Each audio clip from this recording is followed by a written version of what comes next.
Kamba mabhebheta mahle madoda uzi ukuthi sekubuza ukuthi hawu kodwa ukuthi kade usutshitshile futhi yazi sijolisa kabuhlungu njani asazi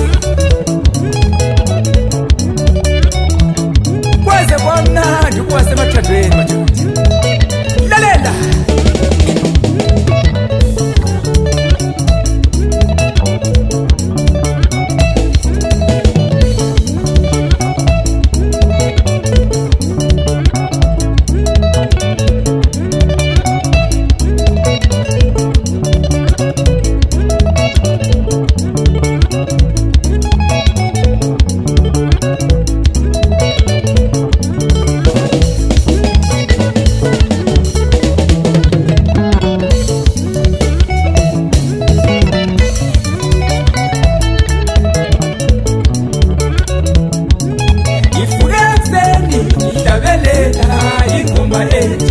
efilela esikile inhliziyo yami namhlanje mvuke ekuseni ngihlabelela ingoma entsha efilela esikile inhliziyo yami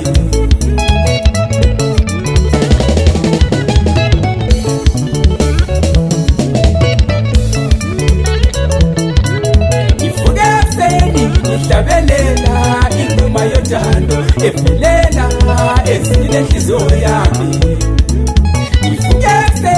ngihlabelela ingoma entsha efilela esikile inhliziyo yami ngivuke ekuseni ngimamatheka inhliziyo yami igcwele uthando Katalia wo kathumeza Katalia ye ngikhethe wena Katalia wo kathumeza Katalia wo ngikhethe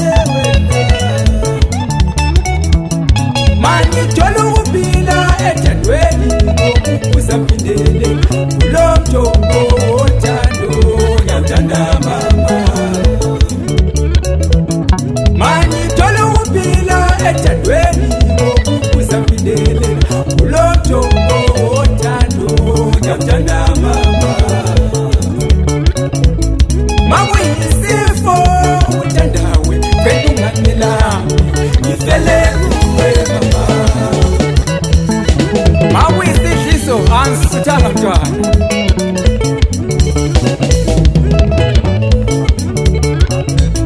Nginesifungo kuzizela ngizisele ngeqiniso ngokwethembeka ngokuzithemba awuthemba mina nasemcabangweni wami ubelele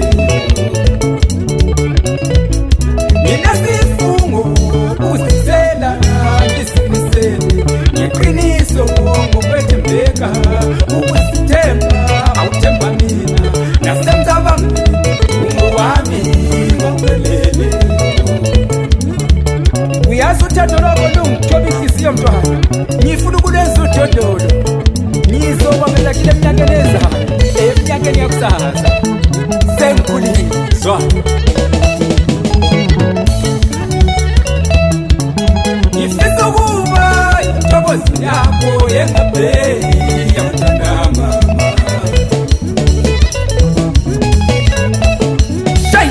Shayna Kwamnandi emathandweni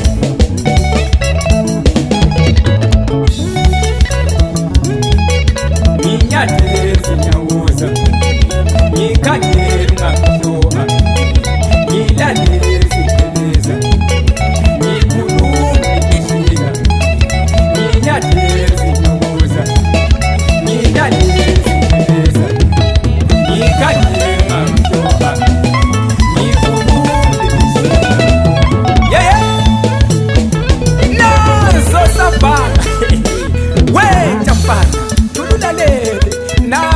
Kuyaqala lapha ijaha lithi belingaphathekanga kahle ngoba ethandweni lalo ayizolo belingaphathwa kahle ube sefanisiwa lesichibe esisemlodeni ngisho isichibe esilahlele emlodeni uyasazi ukuthi basiphatha njani namhlanje uzwe mayesehambe kahle unyawo oluhle bathi impilo lohambo unyawo lapho umuntu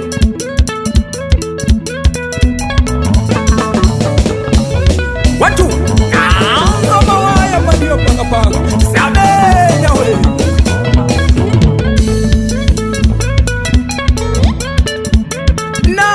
ijaha utholakale edanile ehleli kabuhlungu eliweni lentaba kuqhamuka umawaya lapho uyambuza ukuthi kanti mfowethu wahlala kabuhlungu ngapho kwezenjani. Laphendula amasayini ijaha libonisa ukuthi sebeliphula inhliziyo.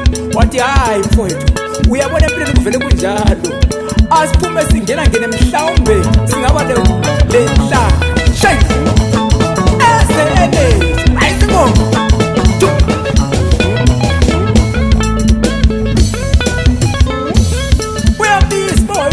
zwana dala, asiphume siqonde mhlawumbe sokungenzeka ukuthi sibe nenhlanhla. Ngokunjalo sakho saphikisana baphuma bangena indlela bathi lezi zenyama lapho kulengotsha khona zwana. Ujaha mayisahleli phansi eziphuzela i-cold drink ubona kuqhamuka nanti ifitikazi phela into yavele yamsanganisa ikhaya. Zane wasalinda nguye lwane sondele eduze. Yela mntwana, sorry mama. Zwana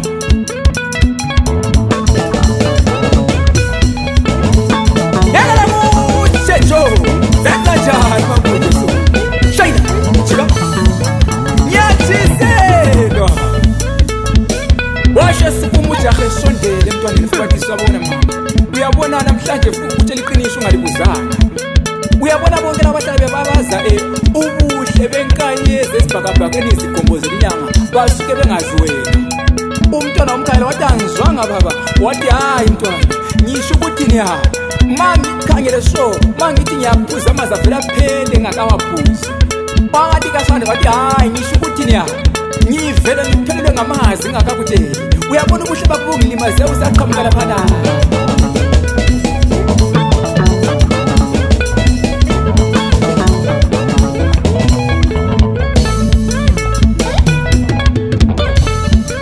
Waphendula ngesimile umntwana wamoyizela wathi zwana ujaha mayiqhubeka ukuthi lalela mntwana, uyabona wena uyinhlobo yedrink engayiphuza mbodle. Umntwana wathi je shayina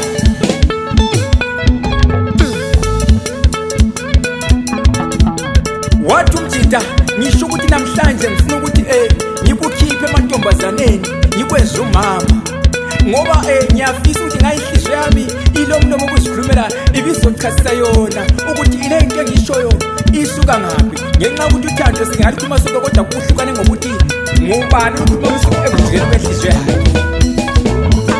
Yamoyizela intombazana madoda isitori kwavela kwaba yiso zathathana intambo. Zwana ufana seja webuhlobo obuhle setshela umalume wakho ukuthi kulungwe phela usetholile. Malume, malume we, malume, malume we, malume, malume we, malume, malume we, sekendile. Wothanda inhliziyo yami uyintombi nto ngowakaZulu.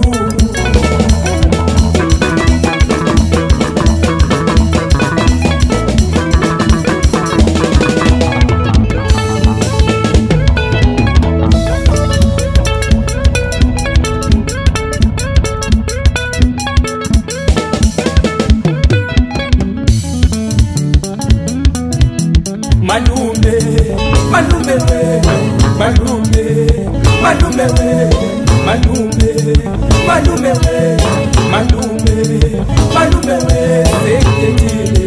Wothanda inhliziyo yami uyintombi nto ngowakaZulu. Nyathiselwa zwelele so take shake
nansi leko bhalule emcimbini omkhulu madoda koyingwe ujaha sedlala lentombi yakhe zwana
Outcome. Sigoreza. Shame mancane. Ana Gustavo yena Teresa. Nazo manteksi man.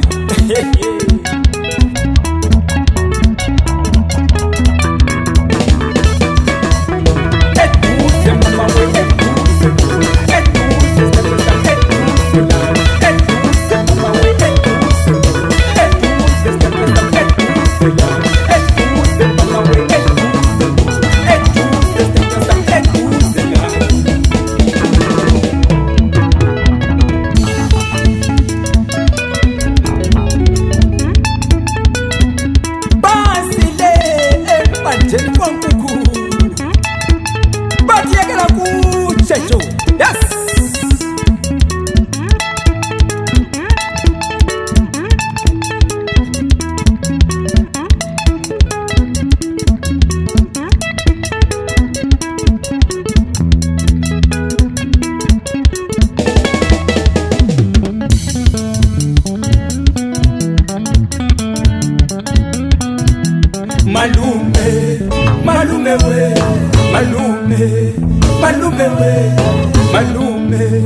Malume we, malume we.